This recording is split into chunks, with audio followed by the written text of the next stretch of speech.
역사 가운데서 가장 어두운 때가 있었다면 어떤 때가 있었겠습니까? 아마 생각하는 분마다 조금씩 다 다르겠지만은요, 바로 지난 세기에는 역사의 가장 어두운 그늘이 양차의 세계전쟁으로 나타났습니다. 수많은 사람들이 죽어갔습니다. 그리고 부모를 잃은 사람들이 많이 있었고요, 청년들의 반수 이상이 전쟁으로 인해서 죽어가는 것을 체험해야 했습니다. 올해로부터 100년 전에는 1차 대전이 바로 끝났습니다. 1914년부터 시작해서 1918년까지 1차 대전이 있었습니다. 그리고 지금부터 73년 전에는 2차 세계대전이 끝났습니다. 1939년부터 시작된 2차 대전이 1945년에 끝나게 되었습니다. 아주 어두운 때였습니다. 특별히 2차 대전은요, 1000만 이상의 사람들이 죽은 그런 안타까운, 인류가 가장 발전했다고 하면서 인류가 가장 많이 개발하고 발전하고 머리가 좋아졌다고 그러면서 가장 많은 사람을 죽였습니다. 그 싸움의 나라는 우리가 잘 알듯이 독일, 그리고 독일에 대항하는 독일, 이태리에 대항하는, 일본에 대항하는 프랑스, 영국, 그리고 미국이었습니다. 특별히 프랑스라는 나라는요, 싸우면서 나라를 잃어버렸습니다. 독일에 의해서 나라가 점거되었습니다. 전쟁이 일어나기 전에 이 나치 정부는요, 체코슬로바키아를 침략해가지고 그 나라를 먹어버렸습니다. 그 다음에 폴란드라는 나라를 먹고, 그 폴란드라는 나라는 프랑스와 영국과 동맹을 맺은 나라거든요. 그런데 이 동맹이 공격을 받았습니다. 동맹이 공격을 받으면 어떻게 해야 됩니까? 같이 싸워야 되는 것이죠. 그래서 프랑스라는 나라가 국경을 넘어서 독일 국경으로 들어갔습니다. 폴란드라는 나라는 저항을 하다가 결국 나라 전체가 붕괴되고 말았는데요. 그런데 프랑스라는 나라가 동맹이면 끝까지 들어가서 독일군은 공격해야 될 터인데 그렇게 하지를 못했습니다. 약간 들어갔다가 철수를 했습니다. 그러면 국제사회에서는 고맙다고 생각하지 않습니다. 우습게 보는 거죠. 그래서 독일군이 335만의 대군을 프랑스 국경에 집결시키고요, 공격하기 시작했습니다. 프랑스는 그 당시에 최강의 육군을 가지고 있는 나라였습니다. 330만의 군대를 가지고 있는 그런 프랑스 국가였습니다. 그리고 마지노선이라는 견고한 성을 쌓아놓고 그곳에서 진지전을 할 준비를 하고 있었습니다. 일부 영국의 군대도 들어와 있었고요. 그런데 전쟁사에서는 공격전쟁에서 이와 같이 승리할 수 없었던 그런 놀라운 일이 일어났습니다. 다른 데는 전부 마지노선이 쳐 있으니까요, 마지노선이 없는 곳, 삼림으로 둘러싸여 있는 아르덴이라는 숲으로 독일의 기갑군이 들어가게 되었습니다. 그리고 기갑군을 쫓아가지고 주력 부대가 들어갔습니다. 그리고 그것이 뚫렸습니다. 며칠 만에 그 아르덴을 통해서 들어간 기갑군대가 주력 부대와 함께 프랑스 군대를 남북으로 양단시켜버렸습니다. 그리고 던커크를 향해서 진격을 했고요, 프랑스 남쪽을 향해서 진격을 했습니다. 그래서 프랑스군이 고립되었을 뿐만 아니라 포로가 되었습니다. 36만의 사람이 죽었습니다. 그리고 나라를 빼앗겼습니다. 나라를 빼앗겼는데 6개월밖에 걸리지 않았습니다. 왜 그렇게 됐을까요? 프랑스가 적을 과소평가했기 때문에 그렇습니다. 전격전으로 나오는 독일군을 향해서 진지전을 고수했기 때문에 그렇습니다. 융통성을 발휘하지 못했던 것이죠. 그리고 평화에 취해 있었기 때문에 그렇습니다. 평화는 주장에서 오는 것이 아닙니다. 평화를 생각하는 사람들은 전쟁을 생각해야 됩니다. 평화를 생각해야 되는 사람은 방어를 해야 됩니다. 철책선을 거둔다고 해서 평화가 오지 않습니다. 지피를 폭파시킨다고 해서 평화가 오지 않습니다. 평화를 희구하는 사람일수록 전쟁 준비를 해야 되는 것이죠. 전쟁에 억제력이 없으면은 전쟁에서 승리할 수도 없고 평화를 유지할 수도 없습니다. 국가의 흑암이 도래했을 뿐만 아니라 개인에게도 흑암이 도래했습니다. 제가 아주 사랑하고 지금도 읽고 있는 폴 리퀘르라는 철학자, 전쟁에 의해서 아버지를 잃어버렸어요. 2살 때 아버지가 돌아갔습니다. 1살 때 어머니가 돌아갔습니다. 그러니까 어머니라는 말을 못 불러본 거예요. 할아버지 할머니에 의해서 키워지게 되었습니다. 아버지가 1915년에 돌아가셨는데 실종 처리되었고 1932년에 이르러서야 아버지의 시체를 발견하게 됩니다. 폴 리퀘르가 2차 대전이 일어나면서 또 전쟁에 뛰어들었습니다. 그런데 전쟁에 뛰어들어서 독일군에게 포위가 되었어요. 항복해야 됐습니다. 일개 소대가 항복을 해야 됐습니다. 항복을 하면서 포로 수용소로 갔습니다. 포로 수용소에서 5년을 보냈습니다. 이게 흑암이죠. 포로 수용소에서 무의미한 생활을 살기가 싫어서 이 사람이 그곳에서 몇몇 사람들과 함께 대학을 만들었습니다.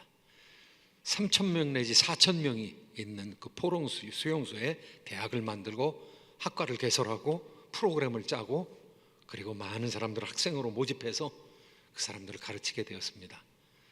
대학에는 도서관이 있어야 되기 때문에 가지고 있는 모든 사람들의 도서를 전부 한두 권씩을 다 모아가지고 그것으로 도서관을 차렸습니다. 그리고 그것에서 공부를 하면서 가르치면서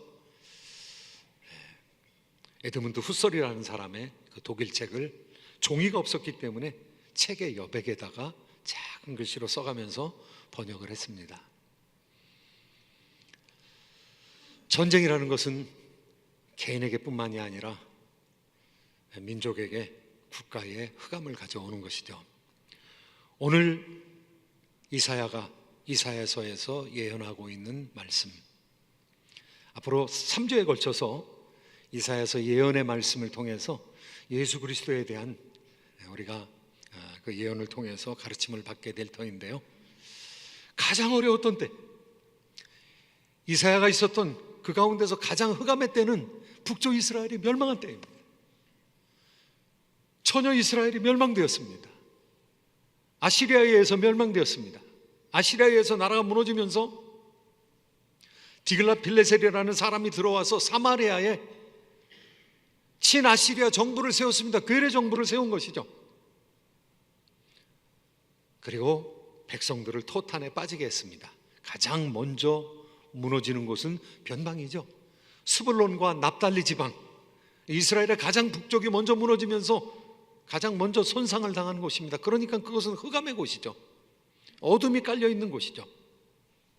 스불론과 납달리 지역, 그 변방으로서 지켜내기 힘든 곳이죠. 거기 군대들이 들어와서 흑암이 발생했습니다. 그리고 전쟁 진 사람을 어떻게 합니까? 멸시하는 거죠. 사망의 그림자가 드려져 있는 것이죠. 그와 같은 곳에, 그와 같은 어려운 곳에 흑암을 빛으로 바꾸는 메시아 왕국이 세워진다는 것이죠. 오늘 1절, 2절 말씀 한번 같이 읽어보시도록 하겠습니다. 함께 읽습니다. 시작. 전에 고통받던 자들에게는 흑암이 없으리로다. 옛적에는 여호와께서 스불론 땅과 납달리 땅이 멸시를 당하게 하셨더니 후에는 해변길과 요단 저쪽 이방의 갈릴리를 영화롭게 하셨느니라. 흑암에 행하던 백성이 큰 빛을 보고 사망의 그는질 땅에 거주하던 자에게 빛이 비치조다. 여기 해변길, 요단 저쪽 이방의 갈릴리, 그 당시 행정구역입니다. 행정구역으로 볼 때 옛날에 스불론 지파와 납달리 지파가 살던 그곳이 망가지게 되었고요, 흑암 가운데 처하게 되었는데 그곳이 빛의 장소로 변한다는 거예요. 흑암의 장소가, 어둠의 장소가 빛의 장소로 변한다는 거예요. 왜 그렇게 되느냐? 예수님께서 그곳에 오신다는 것이죠. 예수님께서 갈릴리 사람으로서 갈릴리에서 사역을 하셨거든요. 갈릴리에서 뭐 선한 것이 날 수 있느냐? 그 이방 땅에서 하나님의 사역이 시작됐거든요. 그것은 이전에 미디안 족속이 들어와 가지고 이스라엘 백성들을 괴롭게 했던 곳인데, 그런데 기드온이라는 사람이 미디안 족속을 물리쳤던 곳이거든요. 그 물리쳤던 승리의 즐거움이 가득 차게 되는 때가 바로 변방 이방의 갈릴리라는 것이죠. 해변길이라는 것이죠. 요단 저편이라는 것이죠. 흑암의 땅이 빛의 땅으로 변하게 된다는 것이죠. 3절 말씀 4절 말씀 함께 읽으시도록 하겠습니다. 함께 읽습니다. 시작. 주께서 이 나라를 창성하게 하시며 그 즐거움을 더하게 하셨으므로 추수하는 즐거움과 탈취물을 나눌 때의 즐거움과 같이 그들이 주 앞에서 즐거워하오니 이는 그들이 무겁게 맨 멍에와 그들의 어깨의 채찍과 그 압제자의 막대기를 주께서 꺾으시되 미디안의 날과 같이 하셨음이니이다. 하나님께서는 어디서부터 회복의 사역을 시작하시는가? 역사의 중심부에서 할 것 같은데, 역사의 중심부에서 거대한 왕들, 능력 있는 왕들을 일으켜서 그렇게 하실 것 같은데, 오늘 말씀을 보니까 이방의 갈릴리로부터 시작을 한다는 거예요.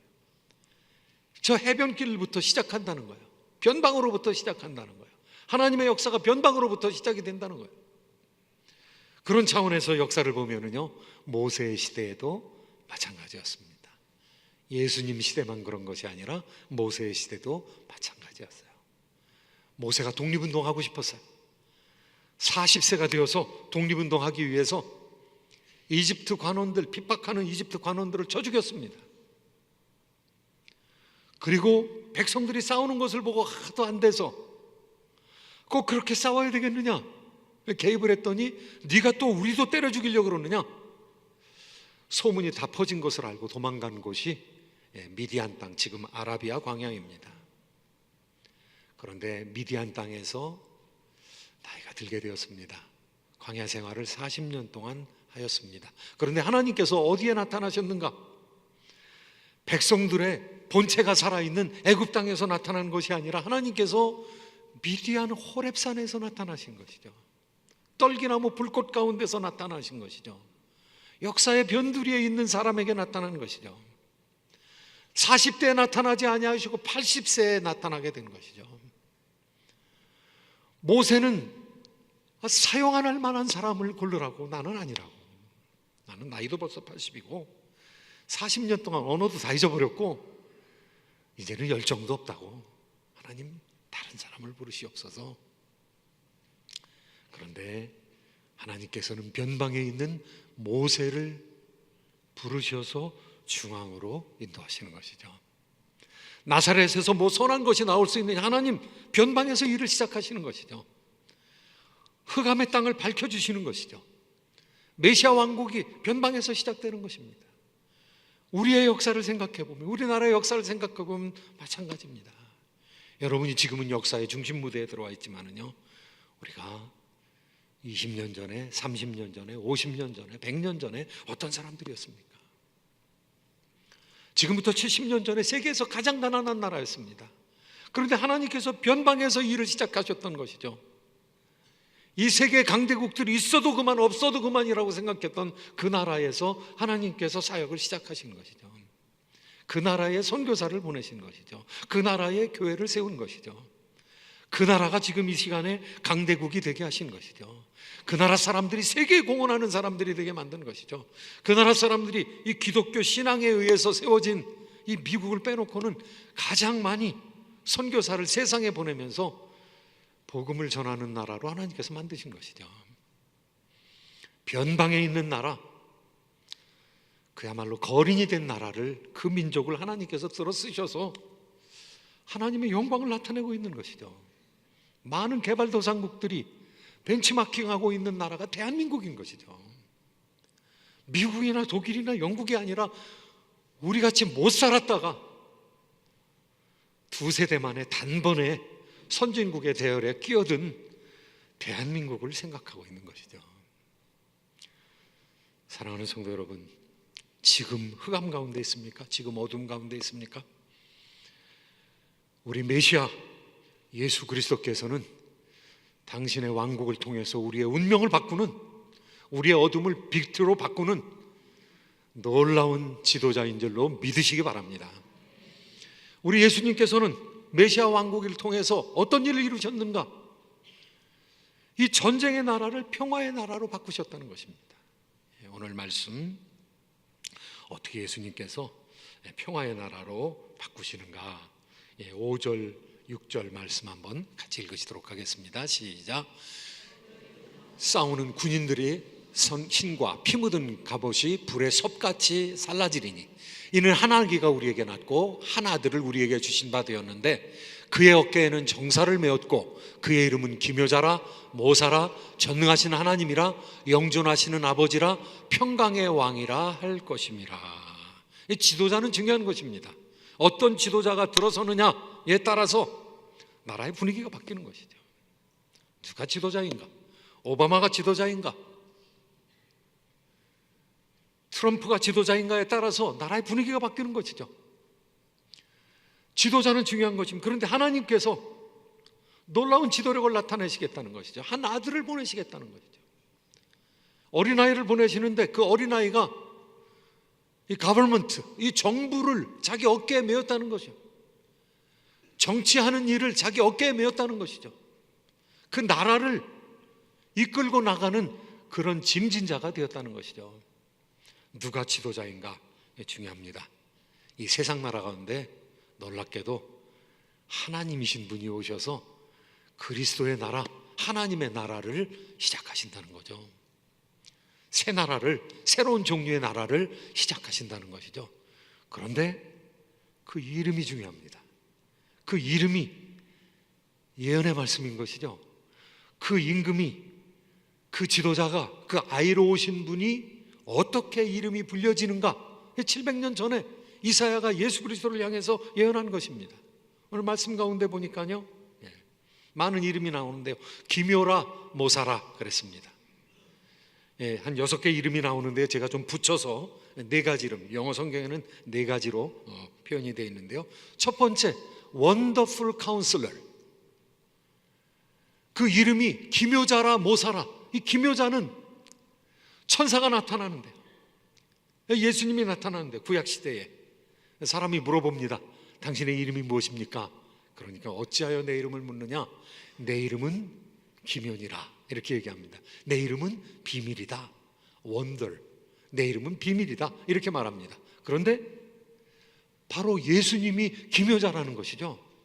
기묘한, 이해할 수 없는, 우리의 상상을 뛰어넘는 원더풀 카운슬러, 기가 막힌 아주 비밀스러운 어드바이저, 상담해 주는 사람, 그리고 좋은 참모로서 지혜를 공급해 주는 사람이라는 것이죠.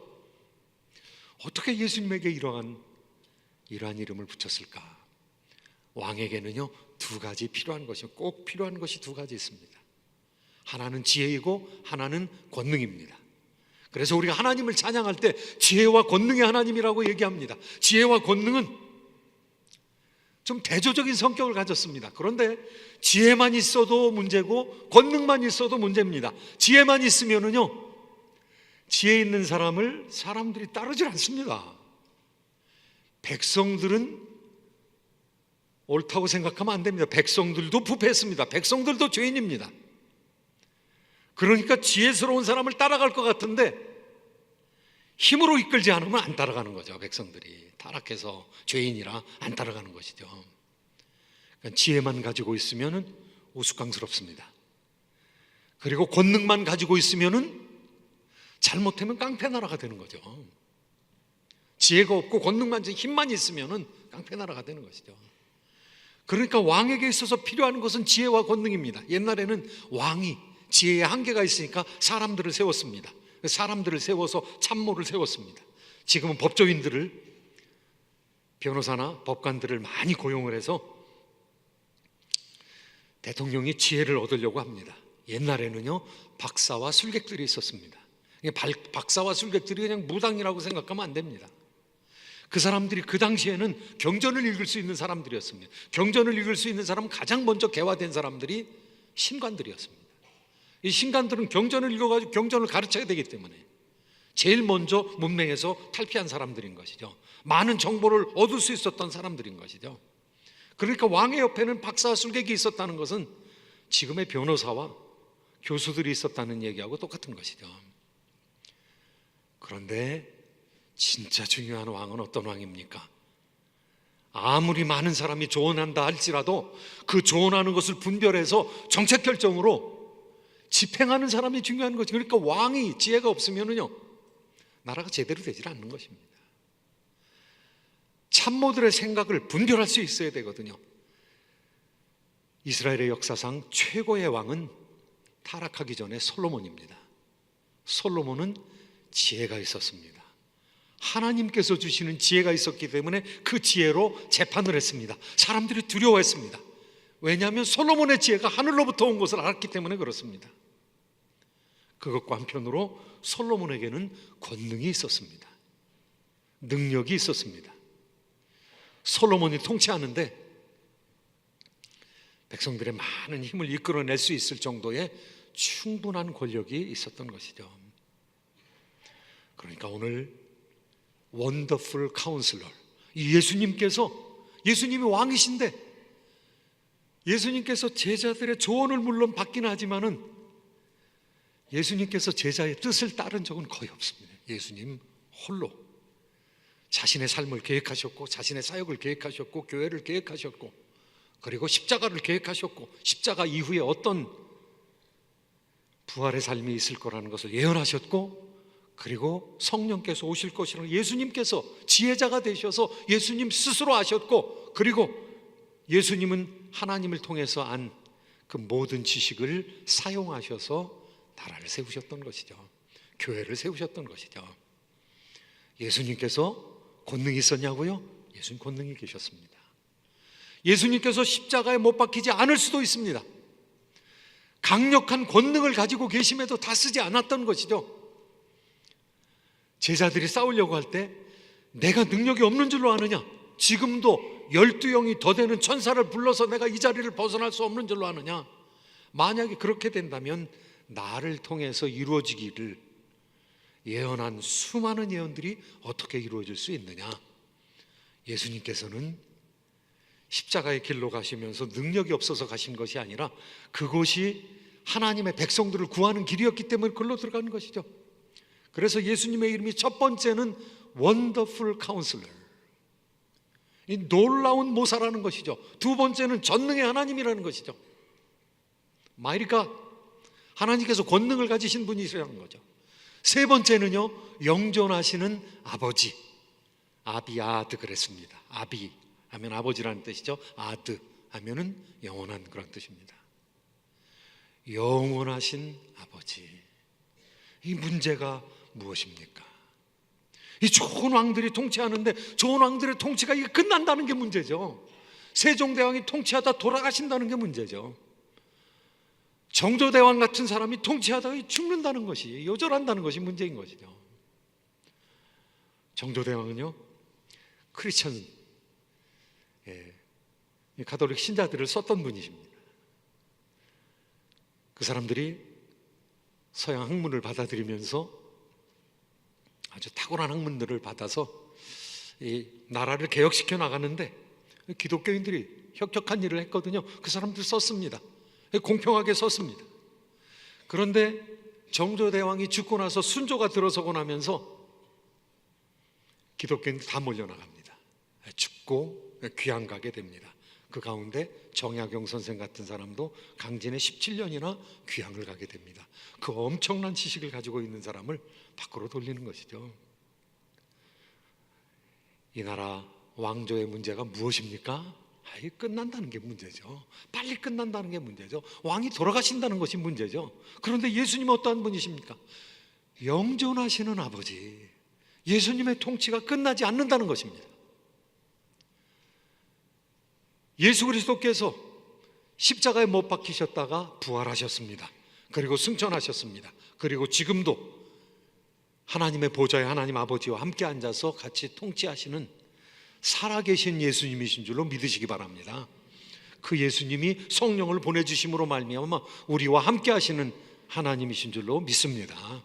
예수님의 통치가 끝나지 않은 것이죠. 보좌에 지금도 앉아 있는 것이죠. 지금도 우주적인 통치를 하고 계신 분이신 것이죠. 만왕의 왕이요 만주의 주이신 것이죠. Everlasting Father, 영존하신 아버지라는 것입니다. 한 발자국 더 나가서 Prince of Peace, 평강의 왕이라는 것이죠. 왕인데 그 이름이 평강이라는 거예요. 평강의 왕이라는 것이죠. 솔로몬의 이름이 평강입니다. 샬로모, 평강입니다. 샬롬이라는 말을 변형시켜서 만들어진 이름이죠. 예수님 싸우는 왕이 아니셨습니다. 예수님 다투는 왕이 아니셨습니다. 그런데도 불구하고 그 왕국을 번창하게 하시는 예수님이십니다. 예수님 십자가에 못 박혀 돌아가시고 예수님께서 부활하시고 난 다음에 하나님의 백성들을 부르시는데요, 하나님의 백성을 부르시는 모습이 억압을 통해서 부르는 것이 아닙니다. 폭력을 통해서 부르는 것이 아닙니다. 네가 유대인의 왕이냐 물어봤을 때 네가 말한 대로 내가 유대인의 왕이다. 내가 이를 위해서 태어났다. 그런데 나에게 주어진 사람은 진리를 이해하는 사람이다. 내가 말할 때 그것을 진리로 받아들인 사람이다. 내 나라는 이 땅에 속하지 아니하였다. 폭력적인 질서 속에 속하지 않은 나라라고 예수님께서 그 로마의 총독 빌라도 앞에서 증언하고 계신 것이죠. 예수님 평강의 왕이시고 예수님 세우신 나라 평화의 나라인 것이죠.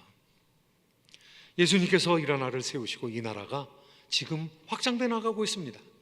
다른 나라들은요, 뭐 있다가 없어지는 나라들이 얼마나 많은지 모릅니다. 강력했던, 세계 최강의 강력했던 금과 같은 나라 바벨론 70년밖에 가지 못했습니다. 페르시아 뭐 200년 좀 넘게 갔습니다. 그리스, 로마 다 망하는 나라들이죠. 그런데 예수님의 나라 폭력을 사용하지도 않았는데요, 지금 계속 확장되고 75억의 인구 중에서 20억의 인구가 예수님 폭력을 사용하지 않는데도 불구하고 예수님 앞에 나와서 예배드리고 찬송하고 예수님께 봉헌하고 예수님을 위해서 헌신하고 저 멀리까지 사명을 감당하기 위해서 선교사로 또 목회자로 또 이민을 통해서 평신도 선교사로 나가고 있는 모습을 우리가 보고 있습니다. 예수님 나라 지금 계속 확장되고 있는 나라죠. 마지막으로 예수님 나라 어떤 나라입니까? 시작했으면 완성에 이르는 나라라는 것이죠. 완성을 향해서 점진적으로 발전하는 나라라는 것이죠. 오늘 말씀 가운데 7절 말씀, 마지막 절 말씀 같이 한번 읽도록 하겠습니다. 시작. 그 정사와 평강의 더함이 무궁하며 또 다윗의 왕자와 그의 나라에 군림하여 그 나라를 굳게 세우고 지금 이후로 영원히 정의와 공의로 그것을 보존하실 것이라. 만군의 여호와의 열심히 이를 이루시리라. 이 세상에는 두 가지 종류의 나라가 있습니다. 사람의 열심으로 세운 나라가 있습니다. 그런데 하나님의 열심으로 세운 나라가 바로 그리스도의 나라라는 것이죠. 예수 그리스도의 나라라는 것이죠. 하나님의 열심을 통해서 그 나라를 완성에 이르게 만들겠다는 것이 하나님의 말씀입니다. 하나님의 작정입니다. 여기 그 말씀에 세워진 나라를 보니까 무궁한 나라라고 얘기하고 있습니다. 다음이 없는 나라라는 것입니다. 완성에 이르는 나라, 끝까지 영원하게 유지되는 나라라는 것이죠. 이 세상 사람들의 왕조는 어떠합니까?